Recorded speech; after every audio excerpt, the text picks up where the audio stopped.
Ուխտադրույժ մատնիչ Ստեփան Ասատրյանը ասում էր, որ եթե ինձ կարգալույծ անեն, 10,000 մարդ կհավաքվի հաջորդ կիրակի Հովանավանքում, բայց իրենք նաև վարչական ռեսուրսներով իրավաչությամբ էին զբաղվում եւ պետական պաշտոնյայի հովանավորչությամբ, բայց Հովանավանքը իրենց շոուին հարմար տեղ չէր, որտեղ ազնիվ լրագրողների աշխատանքի արդյունքում մենք նկատեցինք, որ այնտեղ ժողովուրդը չի հավաքվում, Հովանավանքում եւ Օհանավանում ապրող գյուղացիների հիմնական մասը,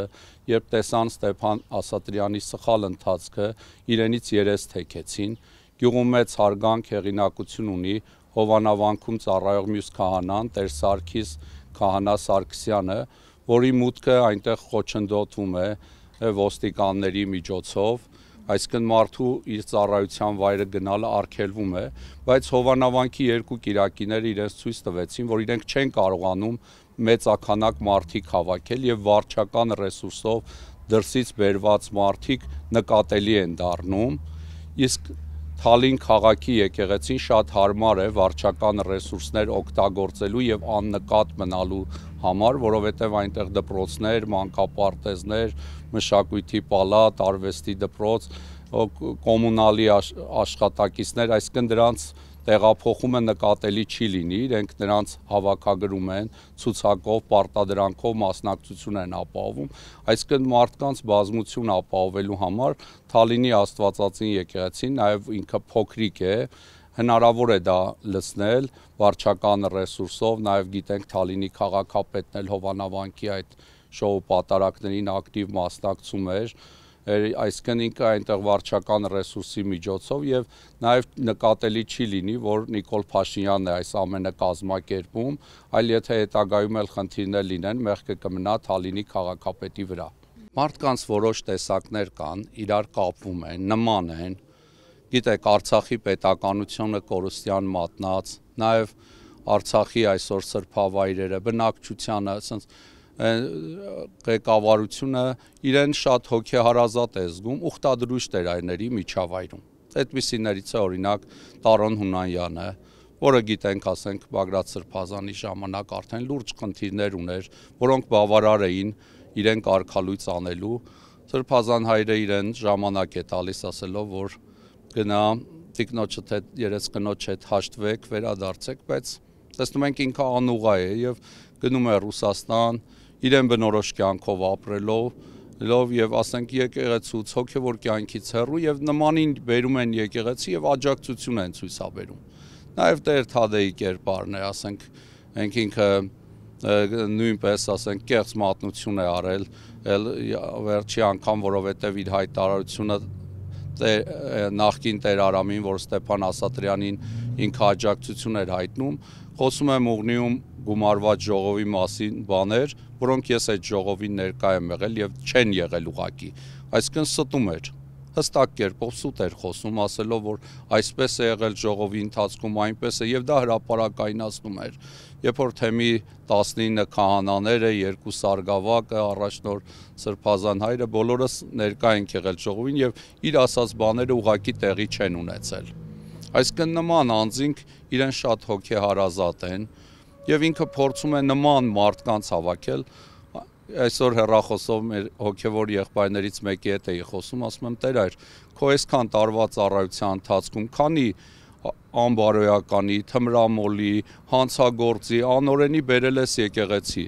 Տեր այր ասում է դե մի քանիսն ես, մի քիչ հիշես դժվարությամբ, ասում եմ տես Ստեփան Ասատրյանը ամբողջ հանրապետության տարածքում եղող սրբապիղծներին եւ անօրեններին հավաքել էր Հովանավանք։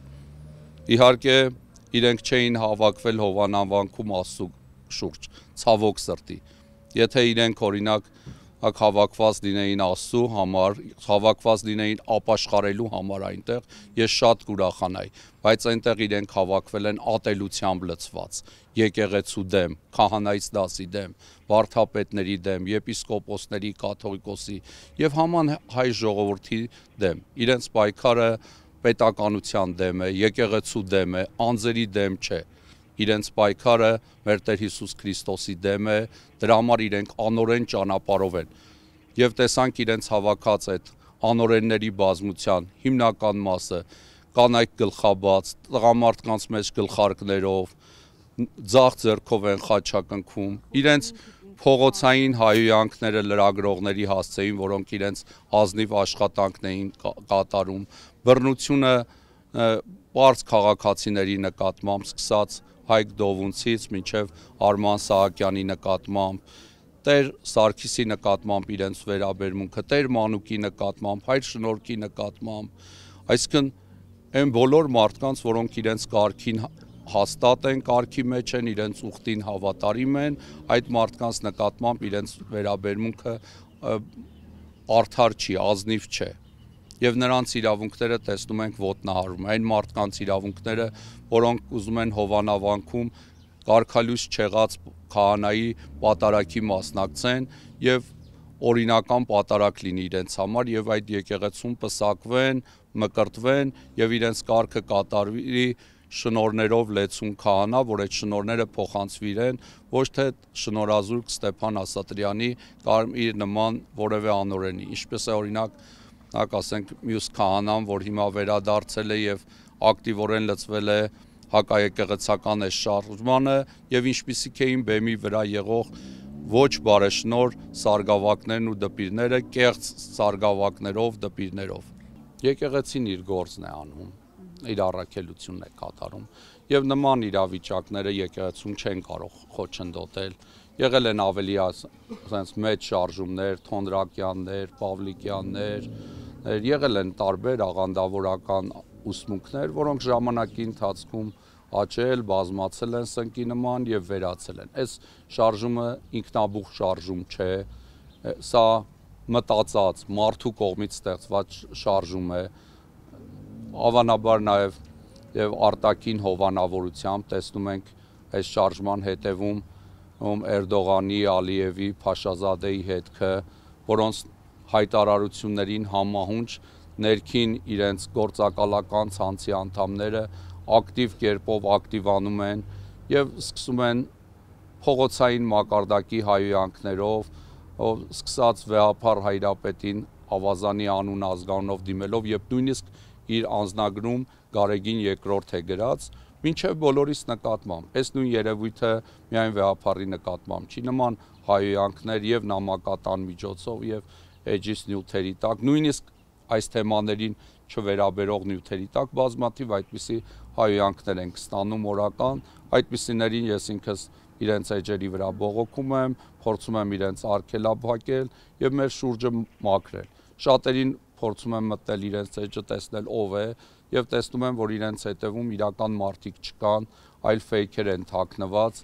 որոնք կարող են նաեւ թուրքական, ադրբեջանական ինչ-որ կառույցների կողմից հովանավորվող անձինք լինեն, որոնք կեղծ օկտատերեր են եւ համացանցում միջավայր են ստեղծում, որ Վեհափառը, բարձրաստիճան եկեղեցականները, քահանայից դասը եւ մեր եկեղեցու բարեպաշտ հավատացյալները միաբան չեն, բայց փառք Աստծո տեսնում ենք, որ ժողովուրդը միաբանված է եկեղեցու շուրջ, դա վկայում են պատարակներին լեցուն մասնակցող ժողովուրդը եւ այսօր էլ դուք կտեսնեք երեկոյան այս շամերգության ինչքան մարդ կմասնակցի աղոթելու ապօրինի կերպով կալանքի մեջ գտնվող թեմակալ առաջնորդի, մեր հոգևոր եղբոր եւ մնացած բոլոր այն կալանավորների, որոնք քաղաքական նպատակներով կալանավորվել են։ Այս շարժումը կարծում եմ կտևի մինչև նախընտրական, ասենք, sense շոուի նման մի բան է եւ կարծում ենք, որ մինչև 26 թվականի ընտրությունը ժողովուրդը ավելի պարզ կտեսնի իրենց դեմքը իրական, իրենց պատրված դիմակը, իրենց կեստ խոստումները եւ մեր խելացի ժողովուրդը իրենցից խորապես հիասթափվել է եւ ընտրությունից հետո այս շարժումը նույնպես կվերանա։